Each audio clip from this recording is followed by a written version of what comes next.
Olá, bem-vindo às Dicas do Didu. Estamos aqui novamente, como toda quinta-feira. Aliás, gente, essa semana aqui eu tive um tour de force aqui com as Dicas do Didu, porque eu vou fazer 2 viagens seguidas agora. Uma eu vou para Paris acompanhar a Raw Fair e na volta paro aqui 2, 3 dias apenas e já vou para Portugal a convite do meu amigo João Roseiro acompanhar lá aquela maravilha que é o Simplesmente Vinho. Então vai ser um festival de vinhos sinceros e naturais no mês de fevereiro. O que aconteceu? Isso me forçou a deixar já gravado uma série e já programados aí, uma série de dicas do Didu. Então eu peço desculpas a vocês que ela não está desatualizada, porque o vinho não desatualiza nunca, né? É informação, é cultura e as dicas são sempre muito válidas. Mas eu já vou deixar pronto. Imagine, 4 dicas seguidas, vou gravar tudo para vocês hoje e para as semanas seguintes, tá certo? Então vocês me acompanhem nesse inteirinho, a minha viagem lá no Instagram. Vocês sabem que o Didu tem um Instagram. Eu vou botar aí o endereço para você acertar lá. É Didu_Russo. E aí você vai ficar sabendo das novidades. Eu vou fazer um post das minhas andanças por lá. Espero que te ajude como referência. Tá certo? Bom, eu começo aqui com a pergunta do Ivan, que me escreveu: Didu, achei muito interessante o que tu falaste sobre vinho do Porto, seu único vinho presente uma Constituição. Procurei estudar sobre isso e não achei o artigo. Tu pode falar onde encontramos esse registro? Forte abraço. Ó, Ivan, quem vai responder para você não sou eu, é o meu amigo Carlos Cabral, a maior autoridade em vinho do Porto que existe no Brasil e um dos maiores do mundo, autor do Dicionário do Vinho do Porto. É meu amigo pessoal, que me deixa muito honrado, e eu pedi a especial gentileza que ele respondesse para você, Ivan. Vamos ver? Olá, é uma tradição, não é uma lei. Está complementada dentro da Constituição inglesa, que não há reforma, é sempre adicionada uma lei nova, que pede e sugere que cada vez que se for brindar ao rei da Inglaterra, que o façam com vinho do Porto. Essa regra é muito obedecida dentro dos quartéis, das unidades militares da Inglaterra. Todos, sempre, Marinha, Exército, Aeronáutica, Polícia, eles têm muitas festas. E a tradição é que o oficial mais velho presente solicite ao oficial mais novo que no final levante um brinde ao rei ou à rainha. E nesse caso se faz com vinho do Porto, que eles chamam de Loyal Toasting. Este Loyal Toasting é acompanhado sempre da saudação, do brinde, e aí é o final de todas as grandes refeições que se faz. Eu tenho vários livros aqui do Palácio de Buckingham e alguns, inclusive, com os menus dos banquetes todos que foram servidos. Toda vez, em todo e qualquer banquete, o último vinho é um Porto, e geralmente de uma casa inglesa. Não é? Eles não servem vinho do Porto de uma casa portuguesa. Então, e aqui diz, inclusive, que eles têm 5.000 garrafas de estoque. Né? São os estoques gigantescos, aqui dá para ver, ó. Eles têm são 5.000 garrafas que a adega real fica no castelo de Windsor, não em Buckingham. Então, essa tradição é mantida, e você encontra nesse dicionário do vinho do Porto que nós escrevemos, tem uma descrição, assim como na entrada chamada Rainha Elizabeth também tem uma descrição, onde nós revelamos que é por tradição, exatamente, por muita tradição, né? Aqui diz, dá licença que eu preciso pegar uma lente aqui. Aqui diz o seguinte: o gosto pelo vinho do Porto entranhou-se de tal maneira nos hábitos ingleses que se faz com que o generoso do Douro recebesse a honra singular de ser o único que se deve beber à saúde do soberano, do toast, que nunca se esquece em qualquer banquete onde figurar um súdito de Sua Majestade Britânica.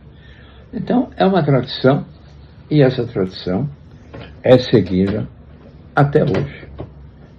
O que é muito bom para o vinho do Porto, fundamentalmente, e para o soberano inglês. Espero ter respondido. Muito obrigado. Não é legal? Sensacional isso, né? Bom, o Hugo me escreve dizendo: prezado Didu, ótimas dicas. Faltou você destacar o biodinâmico que sugeriu outro dia, o Expression Rouge 2022, uma delícia mesmo. Desde que você se tornou meu guru no vinho, olha, não tenha guru no vinho não, você respeita o seu gosto. Informação é claro que é bom, depure porque está cheio de gaiato aí, mas não tenha gurus não, siga o seu gosto, a sua intuição, experimente e estude, tá certo? Mas agradeço, Hugo, fico enobrecido e envaidecido. A gente tem que lutar contra a vaidade. Vaidade é um desastre, né? Quem é que não tem? Bom, ele falou o seguinte: depois disso, tenho pouca coragem de beber vinhos com mistura química.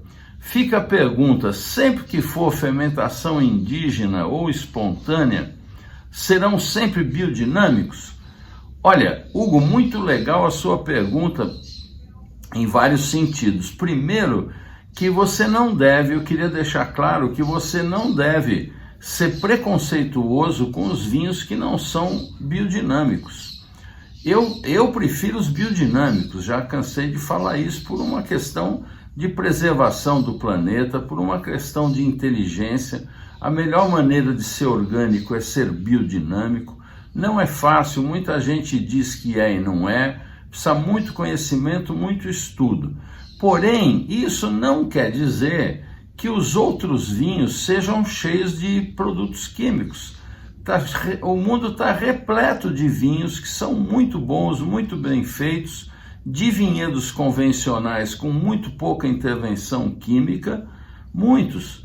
E muitos vinhos que têm o uso da manipulação na fermentação muito moderado, poucas coisas que não interferem na qualidade final de grandes vinhos, mas grandes vinhos mesmo. Agora, é claro que os biodinâmicos, para mim, são vinhos superiores. Agora, respondendo a sua pergunta específica sobre a fermentação indígena, que na verdade é fermentação com as leveduras indígenas, ou a espontânea, teriam que ser sempre biodinâmicos? Não. O ideal é que fossem, no mínimo, orgânicos, e o ideal é que fossem biodinâmicos. Mas você pode fazer essa fermentação com uvas de vinhedos convencionais. O problema é que quanto mais interferência no vinhedo, mais interferência na realidade daquele solo e daquela natureza, e mais dificuldade de você ter leveduras de qualidade. Fizeram um estudo, as leveduras chegam a ser cerca de 500 leveduras diferentes num ambiente saudável de um vinhedo limpo, quando a uva é simplesmente espremida e se transforma no fermentado. É sensacional isso, mas não precisa necessariamente. Há muita gente, inclusive aqui no Brasil, tem muito vinho feito com fermentação com as leveduras indígenas, sem acréscimo de levedura, e muitos também com a fermentação espontânea, como eu expliquei outra semana, e que são muito gostosos, de vinhedos que não chegam a ser orgânicos, mas são bons vinhedos de pouca interferência, tá certo? O radicalismo nunca é bom. É claro que no radical você encontra maravilhas, né? Mas isso é coisa para expert, tá certo? Hugo, obrigado aí pela sua pergunta. Bom, o Jorge me me disse que tomou um vinho do Jorge Vigouroux e que ficou muito bem impressionado. Eu queria que eu falasse um pouco desse produtor. Mas olha, Jorge, melhor do que eu para falar desse produtor é o meu amigo Ciro Lila, que importa os vinhos do Jorge Vigouroux lá pela Mistral. E uma vez eu gravei isso com ele. Vamos ver? Ciro Lila, esse Jorge Vigouroux é um cara que eu tenho a maior vontade de conhecer, tanto ele como a propriedade. E é uma experiência sensacional do Malbec do Cahors, não é verdade? Me fala dele. Bom, nós começamos essa Mistral procura ter todos os vinhos mais importantes do mundo. A Cahors é uma região que você não pode ignorar na França, chamado vinho negro. É, o Van Negre, é isso mesmo.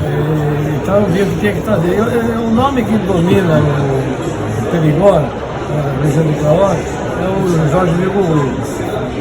Então tem um prestígio enorme, uma personalidade forte.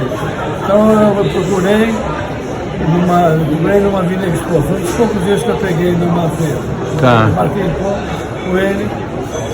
Você, no stand dele, você, obviamente, tinha o foie gras. Olha, mesmo, hein? Você primeiro conversava, depois você ia o foie gras. Que maravilha! Aliás, a região do Périgord é pouco visitada por brasileiros. É verdade. É uma região maravilhosa, riozinhos, a paisagem. As fotos que eu vi lá do chateau dele é uma coisa maravilhosa. Ele tem duas propriedades, as duas, uma está com a Mistral, a outra está com a 20. Ah, que legal. O Chateau de Mercoes está com a 20, deve ser a fotografia que você viu. Tá. O Chateau medieval, ele que virou hotel. Ah, que bacana, ó. O restaurante do hotel é estrelado, Olha só. alta cozinha. E ele produz, ele tem um restaurante também, ele serve o foie gras, os melhores refeições. Ali é a região para isso, né? Os gansos do Périgord. E é interessante você ver como é o Malbec, é diferente do Malbec argentino. Ele é mais seco. Muito interessante isso, não? Combina muito com a comida, muito interessante. Combina muito com a comida. Aqui no Périgord, ali em Cahors, não tem calor nem sol suficiente para a uva amadurecer tanto quanto na Argentina. Então ela é mais tardia lá. Mas se você esperar, chove. Ah, então tá. Por isso que ele é mais austero Tem mais acidez. e precisa de mais tempo para evoluir. Exatamente.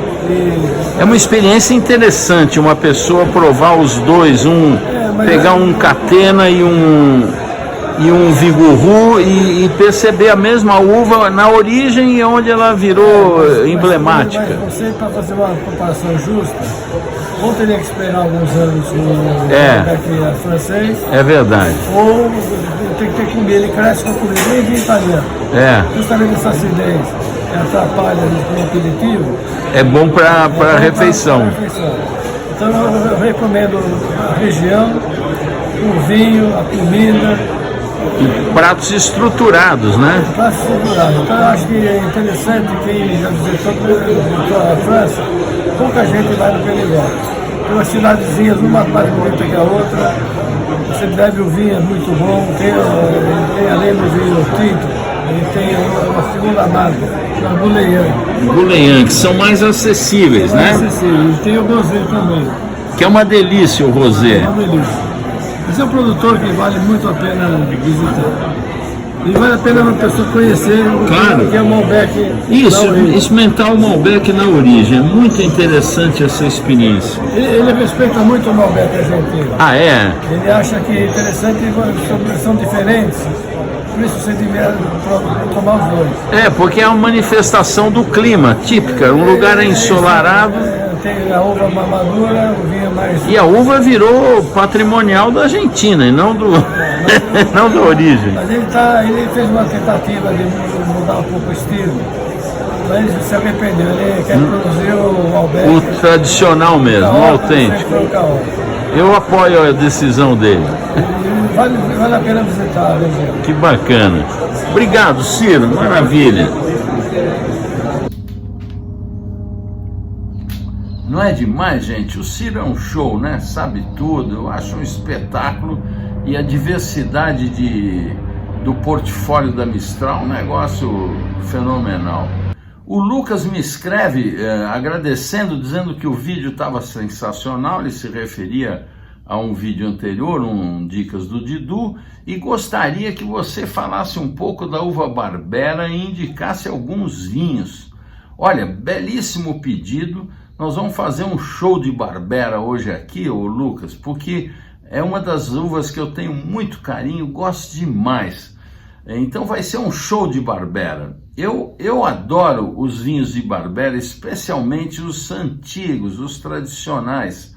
Você sabe, os contadino, que são os campesinos, os aldeões, lá do Piemonte antigamente, todos faziam o Barbera para o seu vinho cotidiano. Era um vinho muito fresco e jovem, uma delícia. Ainda existe aqui ou ali algum deles, o caso desse espetacular Ferraro Maurício, na verdade ele chama Maurício Ferraro, lá do Piemonte, que o meu filho Ramatiz, fazendo a curadoria lá para 20 vinhos com a Natural 20, que traz só excelências de vinhos naturais, descobriu esse cara, é um espetáculo o Barbera dele, estou colocando aqui para você conhecer, e que vale muito a pena. É importante saber que ela é uma uva autóctona do Piemonte, já foi citada lá desde o século XI, imagina, é uma uva bastante antiga, mas é cultivada num monte de lugares da Itália, de norte a sul, Abruzzo, Basilicata, Calábria, Campania, Emília-Romagna, Molise, Sicília, Toscana, e assim vai, até Treviso, Veneza, Verona, Vicenza, tudo. E também fora de lá, a Califórnia, por exemplo, é a maior área plantada de Barbera fora da Itália, na Califórnia. Tem também na Austrália e tem aqui na América do Sul. Eu inclusive indico aí na minha lista hoje um brasileiro que eu gosto muito. É uma uva com alta acidez e com taninos médios. Isso é muito legal porque torna o vinho bastante gastronômico e versátil, porque não é muito intenso, muito pesado.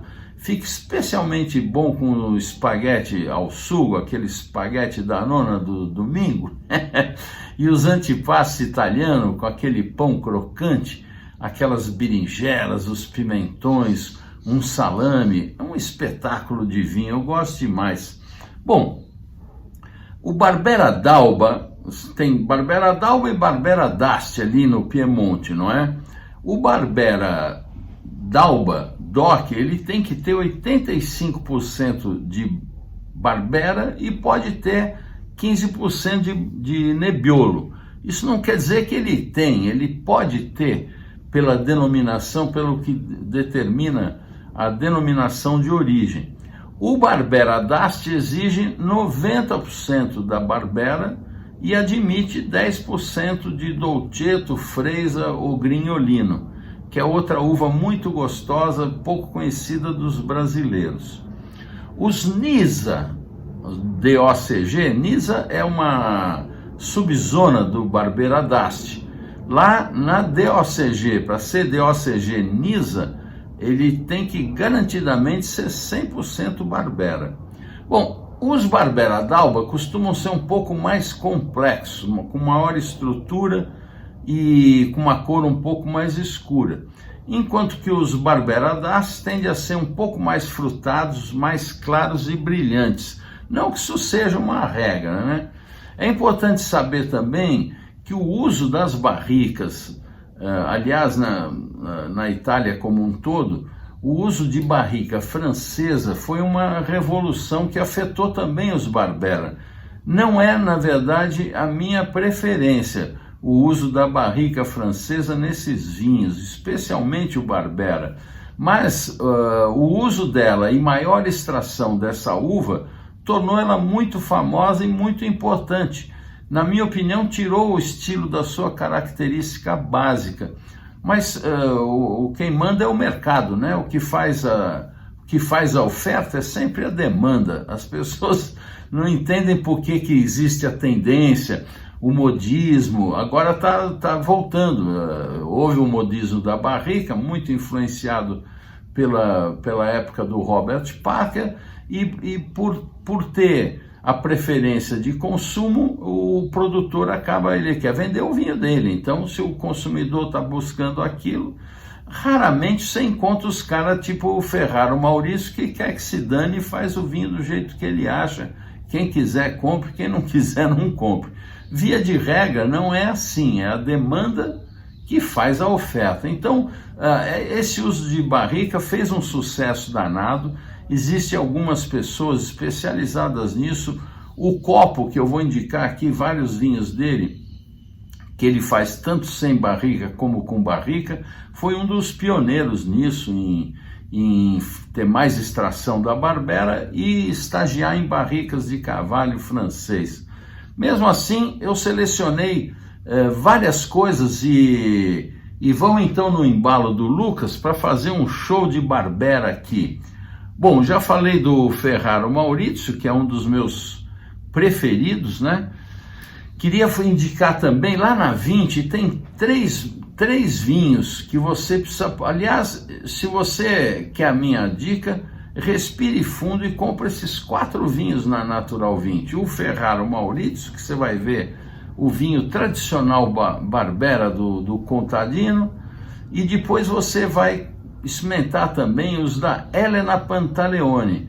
Ela tem, por exemplo, o Barbera della Stoppa, custa R$ 498, um 100% Barbera, e você vai ver por que essa mulher é tão importante no mundo do vinho natural. É fenomenal. Eu indico mais 2 vinhos dela que não são 100% Barbera, mas que são fenomenais. Um é o La Stoppa Trebbiolo Vino Rosso, que tem 60% de Barbera e 40% de Bonarda, 301,25. E o estupendo La Stoppa Macchiona Emilia Rosso, IGT 2013. 2013, hein, gente? Para quem acha que vinho natural não evolui bem com a idade, que oxida, eu faço esse desafio. Prove um La Stoppa La Macchiona 2013, está com 11 anos, e depois você me conta. Você vai ver um Barbera com Bonarda meio a meio, 50% de um vinhedo especialíssimo da Elena. Vai por mim que você vai gostar. Bom, eu queria indicar também lá na Premium Wines essa maravilha do Bresa Barbera d'Alba DOC Superiore, 358. O Bresa é das antigas, aqueles bote grande, não tem nada de barrica com ele não. O vinho é um show. Ele tem também o Socré Barbera d'Asti, 284, no mesmo estilo de produção, fenomenal, todos com as próprias leveduras, um show de vinho que merece provar. A Via Vini também está com uma pichincha fenomenal, também das antigas, cara de bote grande, fermentação espontânea, são 12 meses de bote grande. Eu estou falando desse maravilhoso Roque del Santo, gente, fenomenal, 238, uma belíssima compra. Eu indico também na World Wine uma outra maravilha que parece que está em falta, mas eu acho que deve estar chegando. Anote esse nome e fique acompanhando o site da World Wine, porque você não pode deixar de conhecer. É o Icard Barbera d'Asti Tabarém, DOCG. Espetacular o vinho. Tive a sorte de tomar com o produtor no final do ano passado, junto com o meu amigo Juscelino Pereira, lá no Piselli, dos primeiros vinhedos biodinâmicos lá, e inclusive com castas ancestrais. Ele até explicou isso na ocasião. É um vinhaço. Fique de olho nesse Icard Barbera d'Asti Tabarém. Eu queria indicar também lá na Mistral o Copo sem passagem por madeira. É uma experiência legal. você comprar alguns vinhos do copo para comparar. Esse aqui é o Barbera d'Asti Lavocata 2018, custa 253, ótimo preço, ótima compra, vale a pena você provar. Um outro que também não tem passagem por madeira é o Abona Marziano Lang Doc Barbera Casaret 2020, 231. O Marziano Abona é um grandíssimo produtor, renomado, vale a pena você experimentar. O copo tem também um outro vinho, esse já é com barrica, que é sem SO2, um processo que ele tem lá com o apoio da universidade e tal, um vinho muito interessante. Esse custa 441, vale a pena você conhecer. O copo tem também um famoso Camp de Rus Barbera d'Asti 2019. Eu estou pondo aqui a Magnum. Eu adoro as garrafas Magnum, né? Essa custa 773. Vale a pena conhecer. Camp de Rus era o antigo nome do proprietário. E aí ficou, quando ele comprou o vinhedo, manteve o nome. Tem também o copo Monferrato, esse é o especialíssimo Brick del Marchese Nizza, DOCG 2018, esse custa 1.547. Nós temos também normalmente quem traz é lá o Lamberto Percussi, lá da vinheria Percussi. Eu falei com ele, mas estava em falta. Eu estou falando do produtor Vaira. Mas a família Valduga, que tem a importadora Domino, ela também tem esse vinho e estava lá em oferta por R$ 504. Arrisque se tiver, é um belíssimo produtor, esses todos na linha da madeira, né? Bom, eu tinha falado de um vinho brasileiro, de Barbera, que eu gosto muito, e me refiro ao Angeben. Muito legal esse vinho do Angeben, R$ 138 aqui no site deles, vale a pena você provar. A Cellar também tem o Giulia Negri, também com barricas francesas, R$ 320, um belíssimo de um Barbera. E sem passagem por barrica também, na Belle Cave você encontra o Giovanni Corino Barbera d'Alba Doc 2018, R$ 269, belíssima compra. E para terminar, uma preciosidade, gente, eu estou falando do vinho La Bolina Briqueta Monferrato Rosso, que você encontra por R$ 185 lá na Via Vini.